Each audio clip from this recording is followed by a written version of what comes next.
Sumatinawa ang magandang pagkakataon sa araw na ito habang pinapanood nyo itong aking video. Ito po ay pinapakita ko lang sa inyo, baka sakali magkaroon kayo ng idea o magamit nyong pag makakatulong sa pagtitesting natin ng ating mga ginagawang burner. Papansin nyo po ito at ginawa kong adjustable, napipihit, at yung height po nito depende doon. Halimbawa may ginagawa kayong burner na pataas, na-adjust po ang ano nito, ang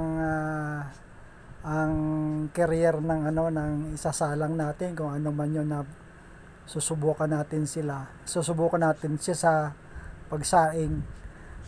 Pwede po itong magamit as napansin ko nga ito, natutuwa ko at parang basketball court.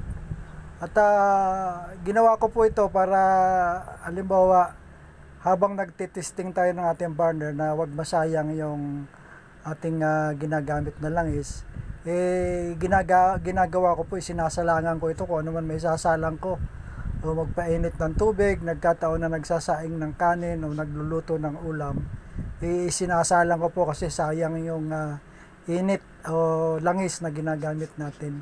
Baka po sakaling makursunadahan ninyo at magaya rin ninyo kung sa ibang paraan o hindi man ganitong sakto, makatulong sa atin sa paggawa natin ng mga burner at saka sa pagtitesting.